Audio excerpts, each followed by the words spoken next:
O Renato Nogueira, Xará e Ilan, se tiver VAR, Flamengo e Atlético Mineiro 81 acabaria igual, Flamengo altamente renatizado em 2021.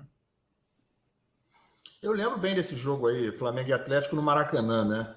Em que o Flamengo foi campeão. Não, tá falando de 80. Goiânia, tô falando de 80. Ele tá falando tá. do Então, Libertadores. Então eu passo para você. Essa bola, essa aí eu não lembro direito, Olha não, aqui, Renato. Eu tinha 10 anos de idade, né? Pois é, eu estava lá no Serra Dourada, eu estava dentro do campo. Porque nesse jogo, como a gente já sabia, eu cobria Flamengo naquela época. Então eu conhecia todos os bastidores. Eu sabia que o jogo ia ser quente. A final do Brasileiro já tinha sido quente. O Palhinha deu um murro na cara do Rondinelli, que quebrou o maxilar do Rondinelli. O Rondinelli não pôde jogar o segundo jogo, em 80. Então, havia um clima muito, muito tenso para esse jogo. Por isso mesmo, eu não fiquei na tribuna de imprensa do Serra Dourada. Eu fui para dentro de campo. Começou o jogo, o Chicão começou a distribuir porrada para tudo quanto é lugar. O Moser, por sua vez, também começou a abrir a caixa de ferramentas. Porrada de um lado, porrada do outro. O clima ficando cada vez mais quente. Aí chegou um determinado momento, isso eu ouvi, ninguém me contou. O Zé Roberto Reit gritou. Tanto que eu estava atrás do gol do Flamengo. Do gol do Flamengo não, do gol do Atlético, vendo o ataque do Flamengo. Ouvi o Zé Roberto gritar: acabou! A partir de agora, o primeiro que der porrada está na rua. Ele falou isso, recomeçou o jogo, o Zico pegou uma bola, tentou avançar, o Reinaldo veio e deu uma tesoura por trás do Zico. Vermelho. Qual é a discussão? Eu não vejo. O VAR não ia mudar nada, pô. O juiz disse, a partir de agora, quem der porrada está na rua, e o Reinaldo deu uma entrada por trás no Zico. Foi expulso. Aí, a partir daí, meu amigo, aí virou zona total. Aí o Éder teve uma jogada que foi cobrar uma falta e de sacanagem botou a bola para perto do Zé Roberto Reit, foi lá e deu uma peitada no Zé Roberto. Vermelho também. E aí virou zona.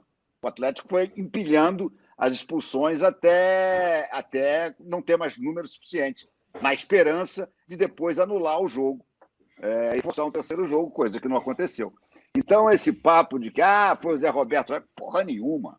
O Atlético entrou para quebrar mesmo e teve os jogadores expulsos, ponto, fim. E outra coisa, o time do Flamengo de 80, o time do Atlético era um timaço.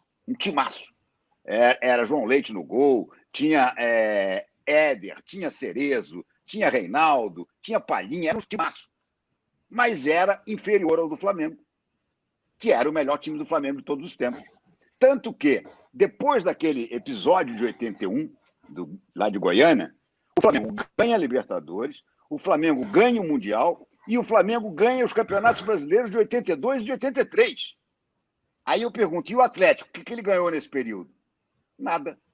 Então como é que vai dizer que aquele time do Atlético era melhor do que o time do Zico? Não era.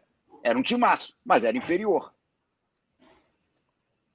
Aquele time do Atlético, Renato, ele era excepcional, poderia enfrentar o Flamengo tecnicamente, o Flamengo melhor, o time do Flamengo extraordinário. Talvez, Renato, geralmente eu disparo aqui no canal do Bucão o seguinte: aquele time do Flamengo era o melhor time do mundo, só que pouca gente sabia, não existia a globalização. Tanto que nós pegamos o Liverpool e demos a chinelada que demos, 3-0 só no primeiro tempo.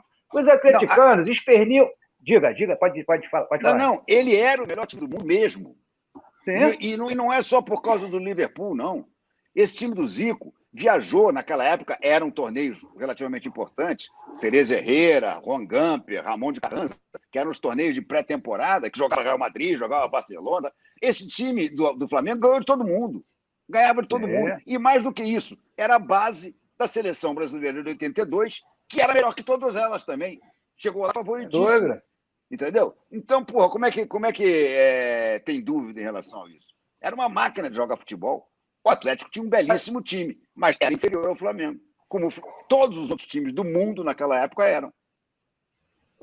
A torcida do Atlético esperneia até hoje em relação àquele jogo. O que aconteceu dentro de campo, Renato, foi justíssimo. Como você disparou, já falei diversas vezes aqui na Urubucão, o time do Atlético Mineiro não entrou para jogar futebol, as expulsões foram justíssimas. O Atlético Mineiro começou a fazer caicai, não foi isso? Para o jogo poder ser paralisado, tinha muitos jogadores a menos.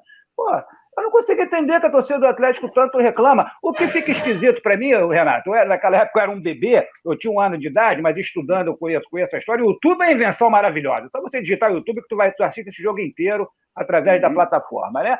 O que não me soa bem, embora as expulsões tenham sido justíssimas, foi o José Roberto Reit, um árbitro carioca, apitar Flamengo e Atlético Mineiro. Os atleticanos eles reclamam muito em relação a isso. O árbitro carioca, Flamengo e Atlético Mineiro Libertadores. O problema é que o Zé Roberto Reit não estava trabalhando para a Federação de Futebol do Rio de Janeiro. Por isso que ele pôde apitar. Eu tenho a impressão que ele estava trabalhando na Federação Gaúcha na época.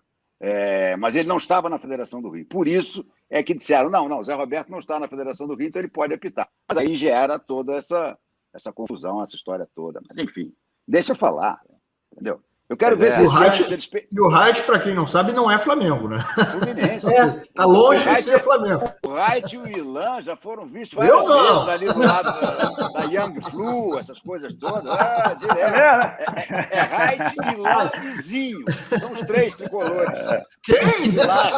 Quem? Zinho?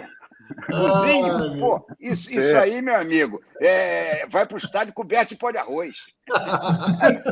Cara, o Reit foi goleiro do Fluminense, goleiro, se não me engano, no futsal do Fluminense. O Reit foi atleta do Fluminense. E depois foi atleta de atletismo do Fluminense também. Enfim.